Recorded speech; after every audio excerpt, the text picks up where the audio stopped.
Hukum, sebuah kata yang sering kita dengar. Namun, apa sebenarnya makna di baliknya?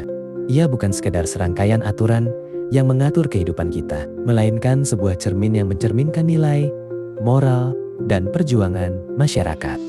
Menghadirkan berbagai mazhab yang menghadirkan keadilan dengan cara yang beragam. Dari zaman kuno hingga modern, hukum telah menyesuaikan diri dengan dinamika kehidupan manusia. Dalam pandangan para filsuf, hukum adalah seni menjaga keseimbangan. Bagi aktivis, ia merupakan alat untuk meraih kebebasan. Tapi, apakah hukum selalu mencerminkan kebenaran atau ia kadang menyimpang dari tujuan mulianya? Mari kita telaah lebih dalam lagi mazhab sejarah hukum, menelusuri pemikiran dan diskusi yang telah dibangun sepanjang sejarah untuk memahami bagaimana mazhab-mazhab hukum ini terus mempengaruhi cara kita memandang dunia dan bertindak di dalamnya. Oke. Selamat sore kepada Bapak Dr. Dadang Sumana SHMH. Rekan-rekan kami dari mahasiswa Ilmu Hukum Fakultas Universitas Pamulang. Pada kesempatan sore ini kami akan menyampaikan materi tugas mata kuliah filsafat hukum dengan topik mazhab dan sejarah. Dengan kelompok tim kami, yang pertama dengan saudara Julian Aris Ambriasis, dan yang kedua saya sendiri Marwandi. Saya Rivaldi Pamuji. Saya Rizky Nurhikmah. Saya Anissa Maulidia. Di video ini kami akan membahas mengenai pengantar mazhab hukum sejarah di Indonesia. mazhab hukum sejarah ini muncul pada saat abad 19.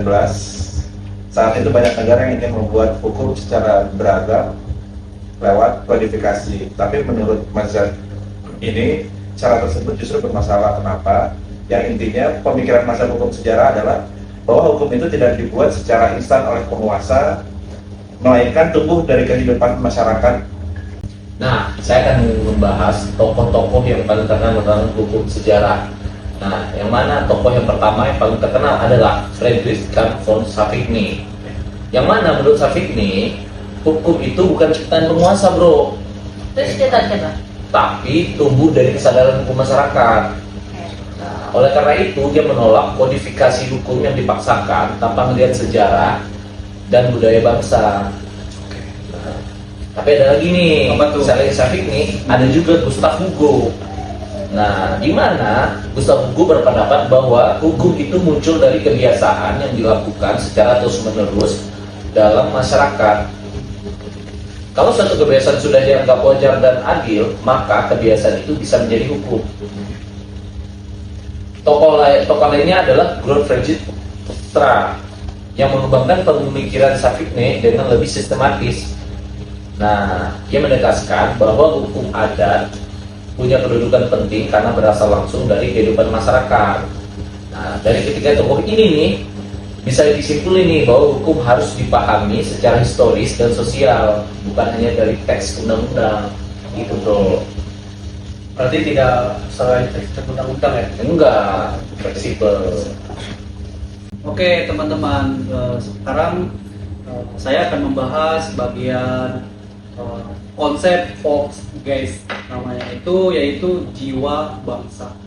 Nah, pada bagian ini saya akan membahas dalam mazhab hukum sejarah atau jiwa bangsa yang sering disebut Volksgeist, menjelaskan bahwa setiap bangsa punya karakter, nilai, dan kebiasaan yang berbeda-beda. Lalu di sini ada nilai-nilai yang kemudian membentuk hukum di suatu masyarakat. Jadi hukum di suatu negara tidak bisa disamakan dengan hukum negara lain. Lalu menurut Savigny, hukum yang baik ialah hukum yang sesuai dengan jiwa bangsanya. Artinya di sini hukumnya itu harus mencerminkan budaya. Lalu ada nilai hidup yang ada di masyarakat, bukan hasil meniru dari sistem hukum asing. Lalu di situ ada masyarakat yang terus berkembang, maka hukumnya juga ikut berkembang secara bertahap. Lalu ada perubahan hukum seharusnya mengikuti perkembangan masyarakat, bukan dipaksakan secara tiba-tiba. Dalam konsep Volksgeist ini menegaskan bahwa hukum itu sangat erat kaitannya dengan identitas dan sejarah bangsa. Seperti itu teman-teman. Oh, berarti sangat identik ya bro ya? Ya betul bro. Jadi kita harus menjunjung tinggi identitas dan sejarah suatu bangsa. Berarti dari sini kita bisa tahu ya kalau misalkan baca hukum sejarah itu lebih menempatkan kepada masyarakatnya, bukan di suatu negara semata.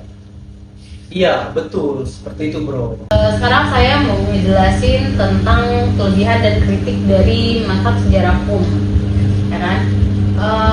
Mazhab hukum sejarah itu kelebihannya hukum menjadi lebih dekat dengan masyarakat ya tentunya. Karena hukum mazhab sejarah hukum ini kan berasal dari kebiasaan dan nilai yang hidup, maka hukum tersebut lebih mudah diterima dan dirasa adil oleh masyarakat sekitar juga kan. Mazhab ini juga mencegah hukum yang bersifat sewenang-wenang karena tidak semua aturan bisa dibuat seenaknya oleh penguasa tanpa memperhatikan kondisi sosial seperti yang kita tahu kan. Namun kayak mazhab sejarah hukum ini juga punya kelemahannya ya. Salah satunya dianggap terlalu mempertahankan tradisi dan kurang responsif terhadap perubahan zaman gitu kan, kayak kita dari zaman tradisional sampai modern gitu kan. Padahal di era modern ini masyarakat berubah sangat cepat gitu kan seiring berjalannya waktu.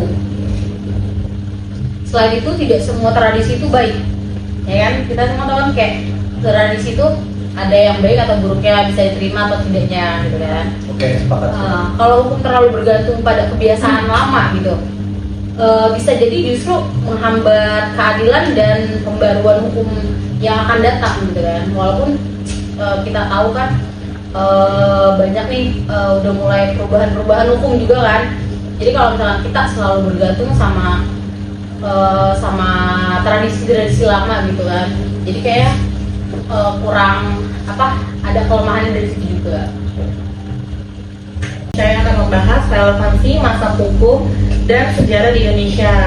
Indonesia kan adalah negara yang sangat beragam ya, baik dari segi budaya, adat maupun kebiasaan masyarakatnya nih.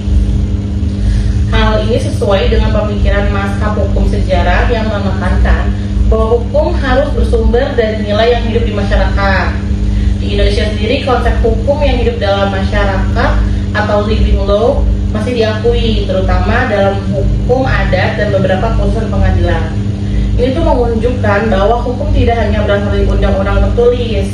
Dengan memahami mazhab hukum sejarah, kita bisa melihat bahwa hukum sejarah di Indonesia ini masih dibangun dengan memperhatikan nilai lokal agar lebih adil dan efektif. Jadi dari kesimpulannya, mazhab hukum sejarah masih relevan untuk dipelajari dan diterapkan, khususnya di negara multikultural seperti negara kita ini, Indonesia. Mau nambahin atau gimana?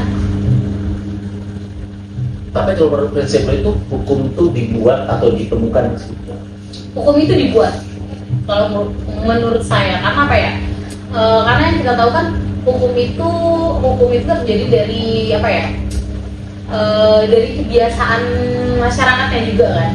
Misalnya kayak kalau misalnya dengan adanya masa ada tiba-tiba ada kejahatan gitu atau apa, secara langsung otomatis bagaimana mencegah itu, otomatis hukum harus dibuat dong untuk membatasi kejahatan atau kesalahan tersebut gitu kan. Kalau misalkan hukum nggak dibuat, masa itu akan terus berlanjut. Lebih ke mencegah gitu ya. Nah, untuk mencegahnya, makanya hukum itu dibuat. Oh, buat efek jerah ya, Iya, biar betul. orang melakukannya lagi. Kan? Berarti karena ada tindakan seseorang yang amoral gitu, yang nggak bermoral, betul, betul. lalu dibuatlah hukum gitu ya. Makanya kenapa saya bilang menurut saya gitu kan, menurut saya hukum itu dibuat. Kalau saya itu berpikirnya itu lebih ke kayak hukum adat gitu kan. Nah di situ kan, nah emang dilihat, kalau kita lihat itu agak terbelakang dengan perkembangan era modern sekarang gitu. Cuman kan pada hakikatnya hukum-hukum adat itu nggak bisa dihilangkan, tetap kita harus menghargai. Contoh hukum adat suatu etnis tertentu tetap nggak bisa kita hilangkan gitu kan. Di sisi lain kita kan walaupun ada hukum perdata gitu ya, hukum apa gitu itu tetap harus kita jaga. Karena kan gitu. memang hukum adat tuh setahu saya memang terdepan ya. Karena kan kayak hukum juga kan mereka lahir dari adat-adat yang sebelumnya, adat yang ada sebelumnya juga. Hukum positif di Indonesia. Betul.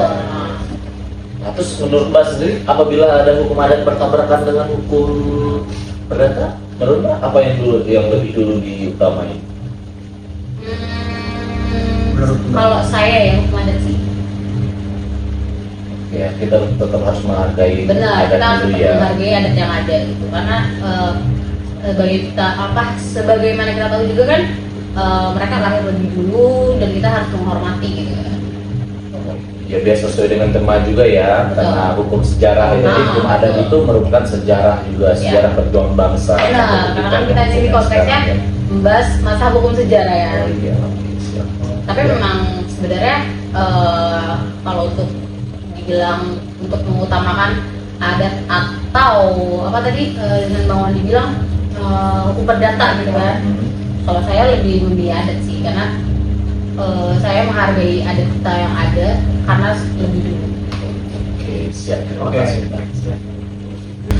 Saya mau nanya, kenapa sih hukum mazhab sejarah dan hukum mazhab sejarah itu penting di sistem hukum di Indonesia? Oke. Ini Bang Julian, kalau menurut saya, karena Indonesia memiliki banyak budaya dan hukum adat. Mazhab hukum sejarah membantu agar hukum nasional tetap selaras dengan nilai lokal sehingga lebih mudah diterima dan dijalankan oleh masyarakat. Kira-kira kayak begitu Bang, singkatnya. Gimana? Ada tanggapan lagi dan teman-teman yang lain? Jadi intinya karena hukum adat itu lebih familiar di masyarakat gitu kan, jadi lebih gampang diterapkan Mudah dan diterima. diaplikasikan, mudah diterima gitu kan. Tapi banyak juga nih kita lihat ya di berbagai daerah seiring perkembangannya zaman ya banyak juga yang udah mulai tidak mengikuti hukum adat yang ada di daerah mereka masing-masing gitu kayak misalkan kayak anak-anak sekarang tuh udah lama sekarang kan udah berkembang gitu itu kayak tanggapan itu seperti apa sih gitu kan kayak mereka tuh udah mengesampingkan hukum adatnya mereka agar kayak menurut mereka udah nggak penting lah karena kan kayak yang kita pikir hukum udah berkembang gitu udah nggak seperti ini lagi gitu kan. Kalau menurut saya itu sih emang banyak yang kita lihat seperti itu ya sekarang ya. Itu kan kalau menurut saya itu karena pengaruh dari sudah banyaknya bercampur orang luar di suatu tempat tersebut. Jadi nggak murni penduduk lokal itu yang dengan adat tertentu.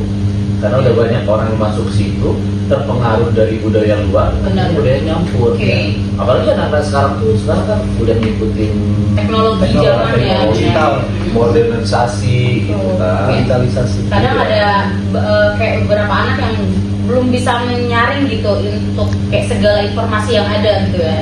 Iya, sebenarnya padahal budaya itu udah bagus banget ya kalau bisa lihat ya.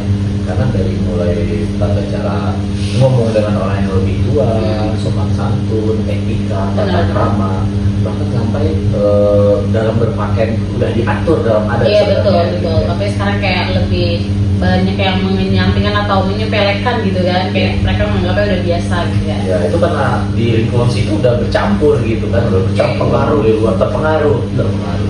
Tapi itu sebenarnya lebih ke individual sendiri sih pemikiran. Nggak semua anak zaman sekarang tuh pemikirannya melewati koridor dari hukum adat yang ada sekarang. Ada juga yang masih dalam norma-norma atau batasan-batasan yang masih sesuai gitu dengan masih dengan anak yang sopan atau dengan pemikirannya yang juga yang nggak terlalu global banget gitu sih.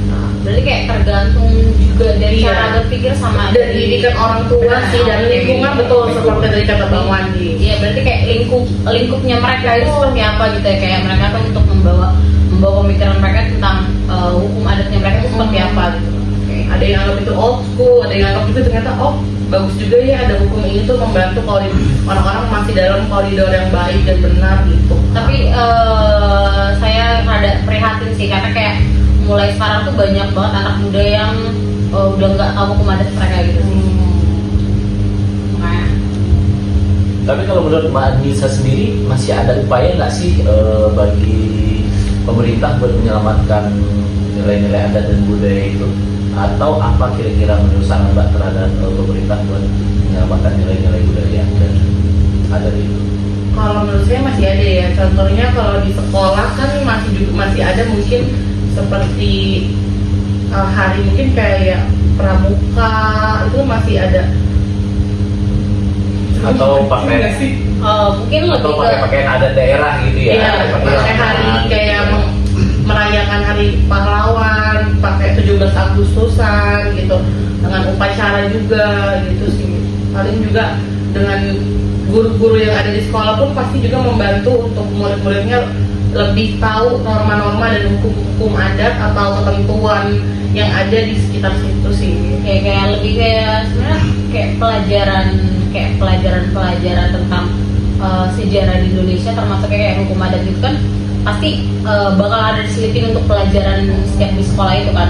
Kayak menurut saya itu salah satu upaya pemerintah sih itu agar Lebih tepatnya sih pelajaran kesenian ya, langsung ada seni rupa, kan mengajarkan untuk para mahasiswa tuh berseni dan lebih mencintai adatnya. Dari situlah dibangun untuk para siswa itu untuk menjadi generasi yang bisa melestarikan adat. Gitu. tapi kan kayak sekarang tuh banyak international school juga yang sudah menyampaikan itu tuh gimana ya, karena kan seperti yang kita tahu kan ada gak sih upaya pemerintah. Nah, sekolah international school itu kan juga otomatis disetujui oleh pemerintah saat mereka tahu kalau misalkan dari sekolah itu tidak ada upaya untuk membantu pemerintah menyalurkan kayak ilmu sejarah tentang negara mereka itu. Makanya ada di istiadat kita di sekolah tersebut gimana, kayak yang kita tahu kan ke international school mereka lebih ke global gitu kan, enggak pada inti di sejarah negara kita di Indonesia ya. Kalau menurut saya sih selagi sekolahnya masih di Indonesia ya, Indonesia itu kan kalau sekolah itu pasti ada pemimpinnya gitu ya, menteri pendidikan gitu ya. Ya sudah seharusnya setiap sekolah, mau sekolah apapun namanya, wajib mengikuti kurikulum yang diarahkan oleh Kementerian Pendidikan. Ya, cuman kan kita kembali lagi dengan kepala-kepala sekolahnya gitu, apa mereka disiplin dengan edaran dari dan aturan dari Menteri Pendidikan atau enggaknya. Nah ya berarti ya, itu maksud saya berarti kayak tergantung dari oknum tersendiri itu ya, berarti ya apakah mereka mengaplikasikan usaha dari pemerintah ini untuk melestarikan budaya sama adat kita gitu kan. Untuk melestarikan gitu sih, kalau untuk di sekolah, kalau sekolahnya kurang kasih wawasan tradisional ke anak muridnya, mungkin perlu peran orang tua di rumah ya atau di luar sekolah untuk lebih kasih arahan, masukan, atau pokoknya kasih tahu lah tentang adat-adat sebelum mereka gitu. Mungkin mereka rasnya apa, mereka pasti orang tuanya di rumah dikasih tahu harus begini gitu sih. Ya oke, Nah, tapi itu topik mazhab paling ya. Jadi mazhab sejarah ini sangat dipengaruhi banget ya oleh adat, masyarakat, kebiasaan gitu. Jadi kalau misalkan untuk aturan adatnya jika sudah tidak berlaku, itu ada kemungkinan etika sama moral anak bangsa tidak bisa menjadi generasi penerus sesuai dengan cita Indonesia yang akan menjadi generasi emas di tahun 2045 seperti ini. Oke, mungkin sudah cukup kali ya abang-abang nih pembahasan kita buat hari ini kali ya, karena kita mengingat waktu juga nih yang terbatas gitu kan. Saya rasa mungkin kita udah ngebahas materi dari masa hukum sejarah ini. Kita udah tahu gitu kan seperti apa gitu. Jadi seperti yang tadi itu kan mungkin dari abang-abang sudah pada cukup, udah pada mengerti gitu kan dari masa hukum sejarah itu seperti apa ya.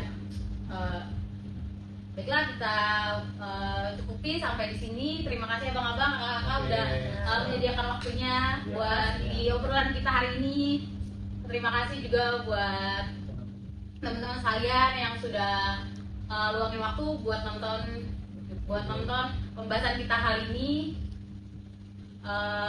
Saya undur diri, Rizky Nurul-Hikmah, dan rekan-rekan sekalian saya, Bang Julian, Bang Marwandi, Bang Remali, dan Kak Anissa. Selamat sore. See you.